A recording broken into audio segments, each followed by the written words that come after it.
ദൈവനാമത്തിന് മഹത്വം ഉണ്ടാകട്ടെ. എൻ്റെ പേര് റിൻസി മാത്യു. ഞങ്ങൾ വരുന്നത് തിരുവല്ലയിൽ നിന്നാണ്. ഞങ്ങൾ വർക്ക് ചെയ്യുന്നത് ഷാർജയിലാണ്. അപ്പം ഞാൻ ഉടമ്പടി എടുത്ത ഡേറ്റ് 2024 ഏപ്രിലാണ്. പക്ഷെ 2022 ഞങ്ങളുടെ ജീവിതം മാറ്റിമറിച്ച് ഈ സംഭവം ഉണ്ടാകുന്നത്.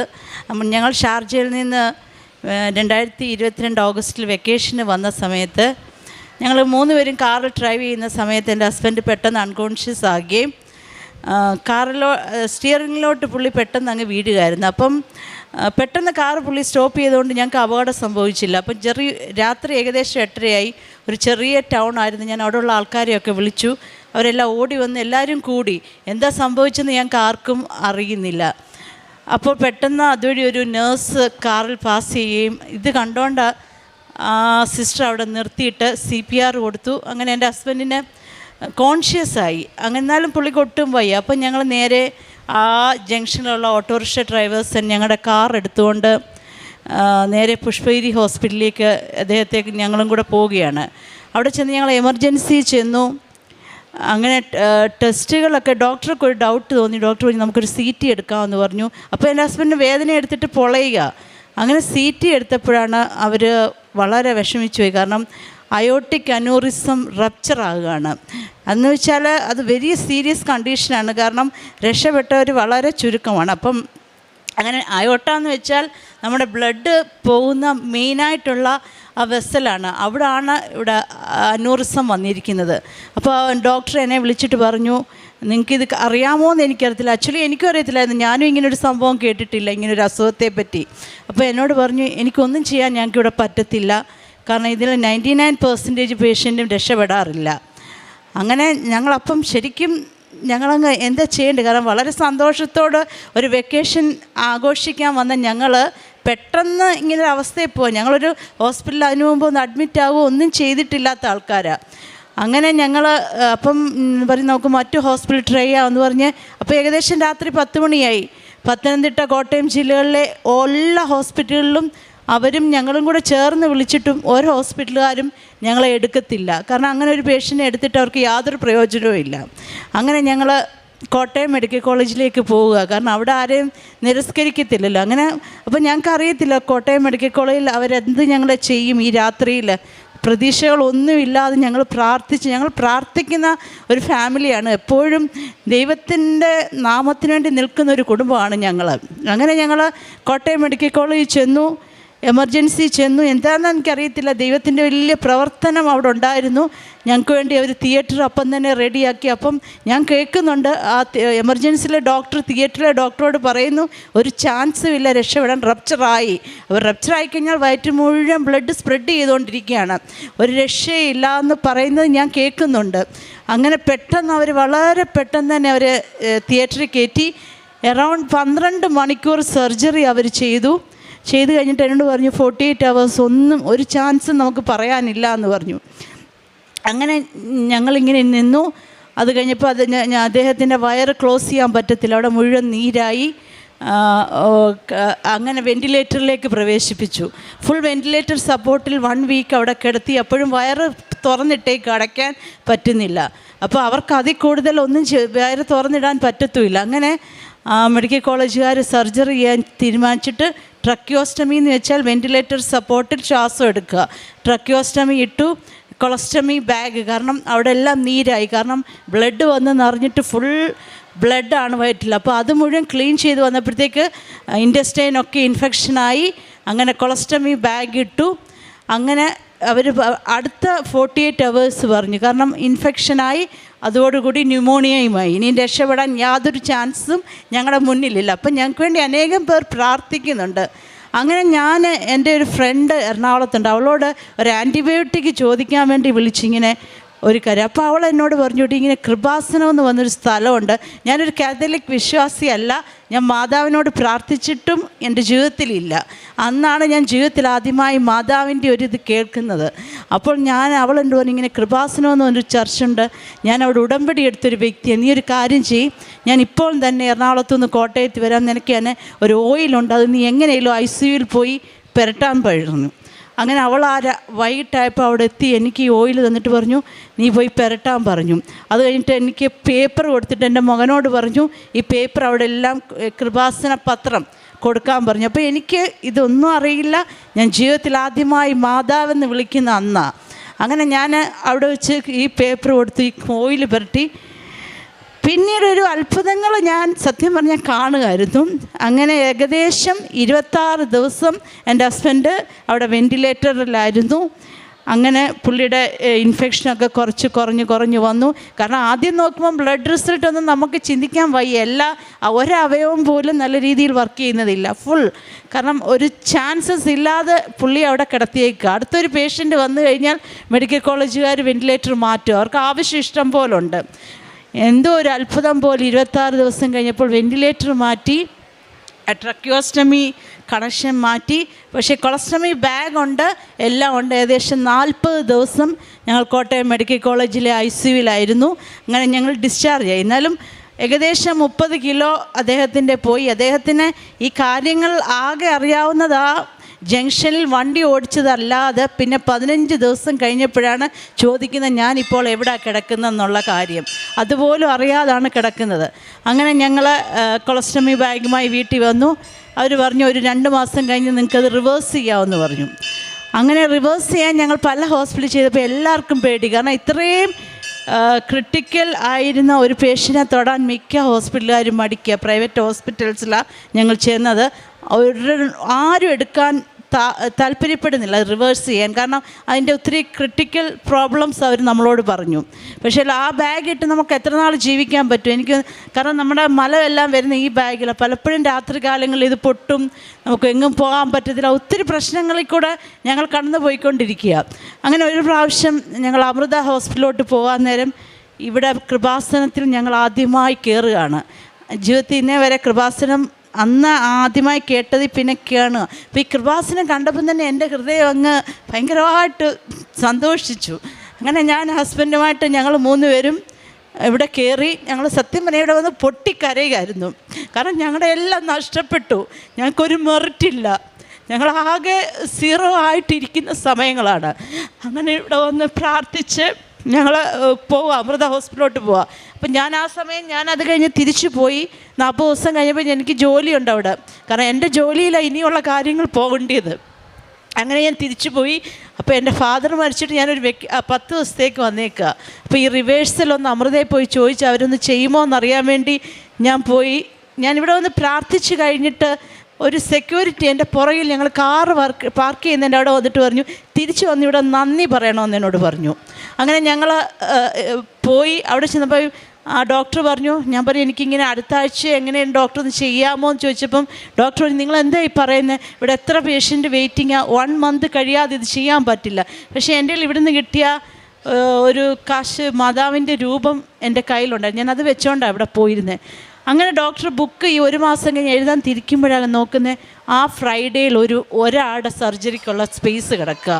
അങ്ങനെ എന്നോട് പറഞ്ഞു ഇതെങ്ങനെ വന്നെന്ന് പറഞ്ഞ് സിസ്റ്ററിനെ വഴക്ക് പറഞ്ഞിട്ട് പുള്ളി ഞങ്ങൾക്ക് അത് എഴുതി തരിക. പുള്ളി ചെയ്യാവുന്ന സമ്മതിച്ചു. ഞങ്ങൾ രാത്രി ഏകദേശം 7:30 മണിയായപ്പോൾ ഞങ്ങളിവിടെ കയറുക.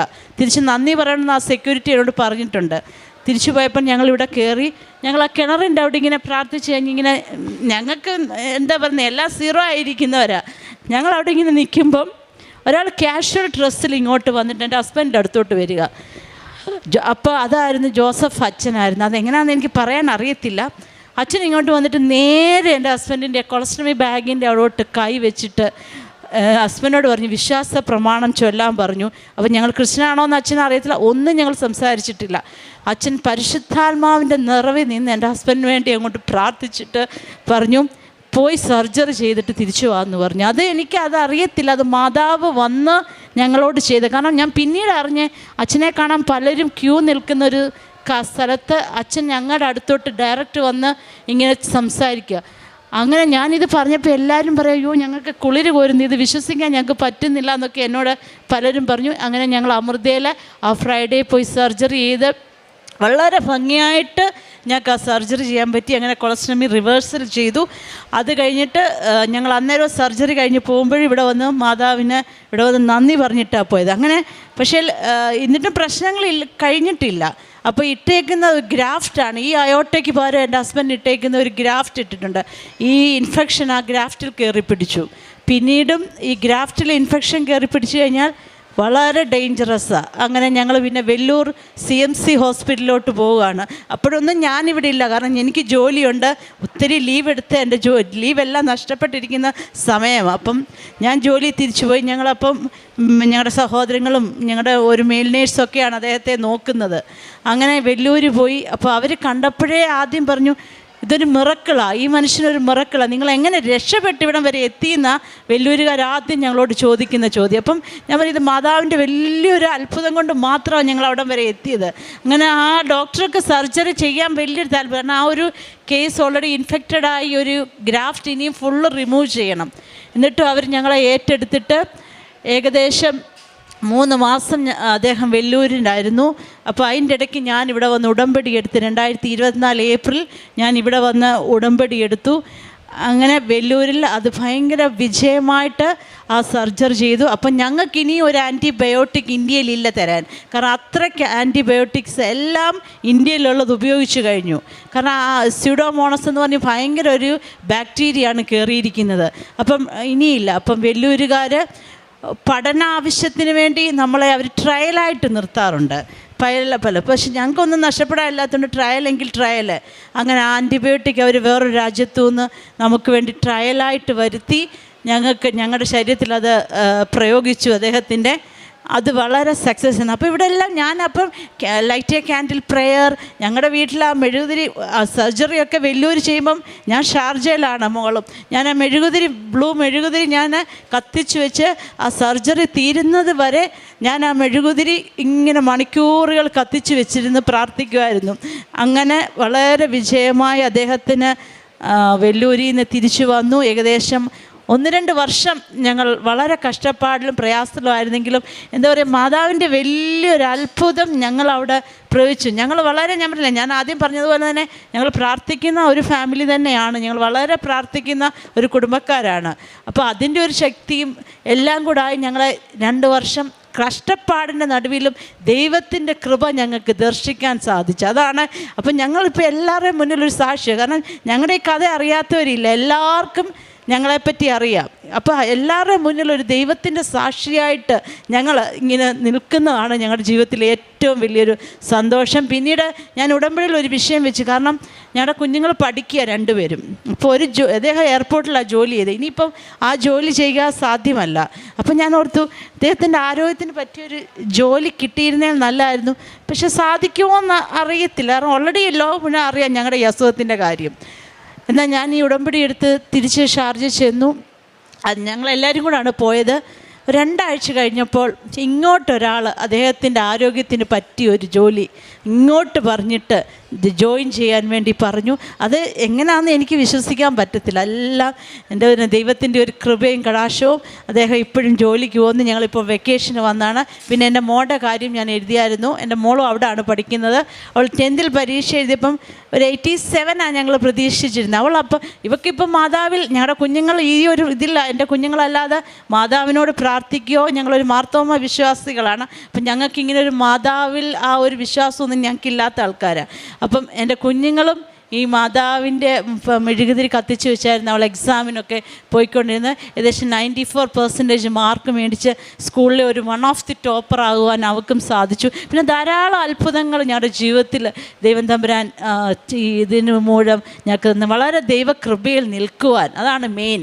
ദൈവത്തിൻ്റെ കൃപയിൽ അനാവശ്യമായിട്ട് ഒന്നിലും പോകാതെ ദൈവത്തിൻ്റെ കൃപയിൽ നിൽക്കുവാൻ ഞങ്ങളെ കുടുംബമായിട്ട്, എനിക്കൊരു മോനുണ്ട്, അവൻ പഠിച്ചുകൊണ്ടിരിക്കുക. ഞങ്ങളെ കുടുംബമായി ദൈവം ഞങ്ങളെ എടുത്ത് ഉപയോഗിച്ചുകൊണ്ടിരിക്കുന്നു. അനേകരോട് ഞാൻ ഇവിടുത്തെ കാര്യം പറയും. ഇപ്പോൾ എൻ്റെ ഒരു ഫ്രണ്ട് ഷാർജ എന്ന് വന്ന അവളും ഇതുപോലെ ഉടമ്പടിയൊക്കെ എടുത്തു. അവരും ഇതുപോലൊന്നും മാതാവിൽ വിശ്വസിക്കാത്ത ആൾക്കാരായിരുന്നു. അങ്ങനെ ദൈവത്തിൻ്റെ ഒരു അത്ഭുത സാക്ഷിയായിട്ട് നിൽക്കുവാൻ ദൈവം ഞങ്ങളെ എടുത്ത് ഉപയോഗിച്ചു.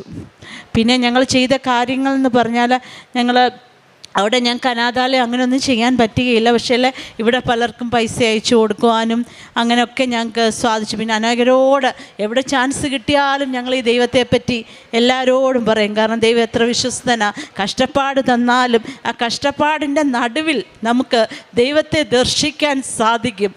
നമുക്ക് പ്രയാസങ്ങൾ വരുമ്പോൾ ആരും ഭാരപ്പെടേണ്ട.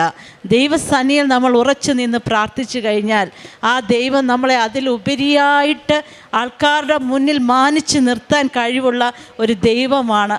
അതാണ് എൻ്റെ ജീവിതത്തിലും ഞങ്ങളുടെ ജീവിതത്തിലും ഞങ്ങൾക്ക് പറയാൻ സാധിക്കുന്നത്.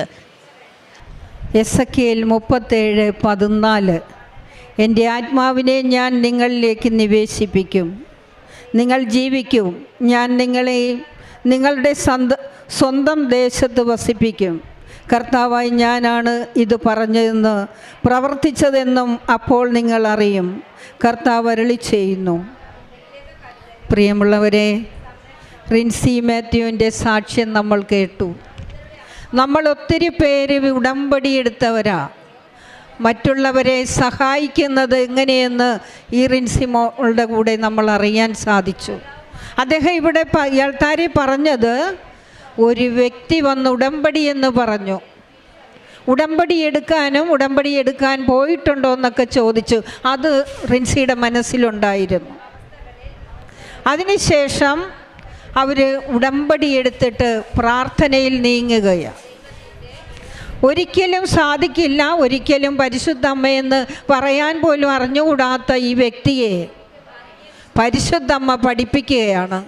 അമ്മയുടെ സന്നിധിയിലേക്ക് വിളിച്ചുകൊണ്ട്. ആര് വഴി? മറ്റുള്ളവർ വഴി.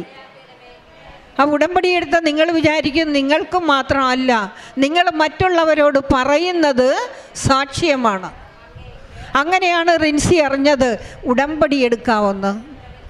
അങ്ങനെ യാത്രയിൽ പോകുമ്പോഴാണ് ഇവിടെ വന്ന് ആ സ്ഥലത്ത് നിൽക്കുമ്പോൾ അമ്മയോട് പറയുകയാണ്, അമ്മയെന്ന് പറയാൻ അറിഞ്ഞില്ല, കൃപാസനമെന്നറിയത്തില്ല, അവരെ മറ്റുള്ളവർ വഴി ഇവിടെ വന്ന് അമ്മയുടെ അടുത്ത് നിൽക്കുന്ന സമയത്ത് പരിശുദ്ധമ്മ പറഞ്ഞു, മോനെ ബഹുമാനപ്പെട്ട ജോസഫ് അച്ഛ ചെന്നവരെ ഒന്ന് സ്പർശിക്കാൻ. അച്ഛൻ ആ സമയത്ത് ചെന്നു ആരും വിളിച്ചില്ല. അവർ പറഞ്ഞത് കേട്ടോ, ഇത്ര ക്യൂ നിൽക്കണം, ഇത്ര സമയമെടുക്കണം, ഉടമ്പടി എടുത്ത് പുതുക്കിയാൽ മാത്രമേ അച്ഛനെ കാണാൻ സാധിക്കുകയുള്ളെന്നാണ് ഇവിടെ പറയുന്നത്, എല്ലാവരും അറിഞ്ഞിരിക്കുന്നത്. അതുപോലെ ഇരുന്ന വ്യക്തി മാതാവ് അച്ഛനോടെ പറഞ്ഞപ്പോൾ അച്ഛൻ പെട്ടെന്ന് ചെന്ന് അവരുടെ വയറിൽ കൈവച്ച് പ്രാർത്ഥിച്ചു.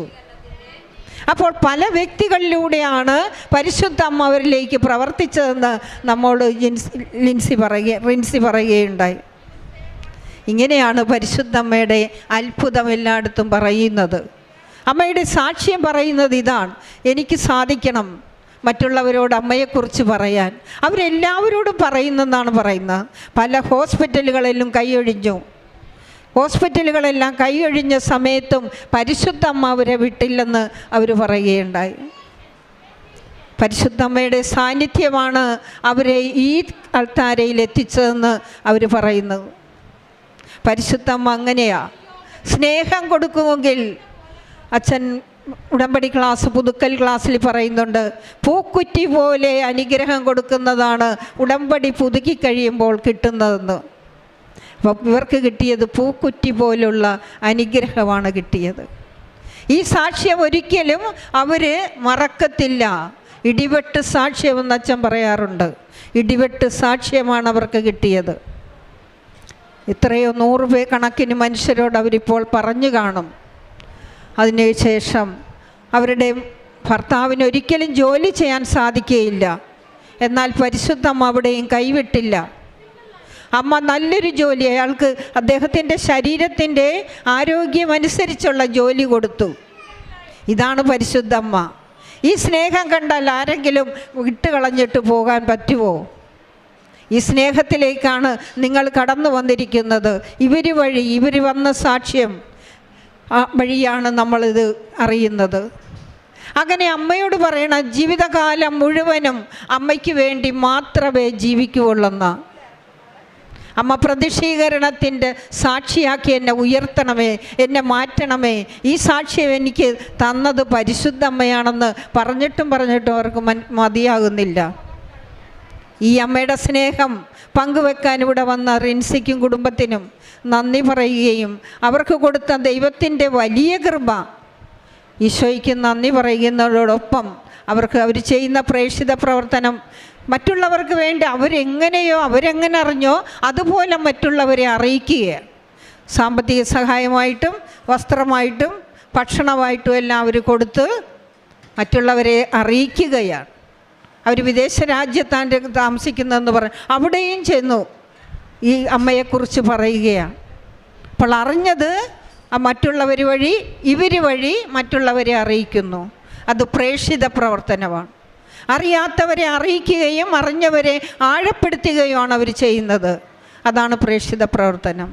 ഇങ്ങനെ ചെയ്ത് പരിശുദ്ധ അമ്മ വഴി കിട്ടി പ്രതിഷീകരണത്തിൻ്റെ സാക്ഷിയായ റിൻസി മാത്യുവിനെയും കുടുംബത്തെയും അവർക്ക് പരിശുദ്ധമ്മ നൽകിയ അനുഗ്രഹത്തിനും കോടാനുകോടി നന്ദി പറഞ്ഞ് കരങ്ങളടിച്ച് നമുക്ക് നന്ദി പറയാം.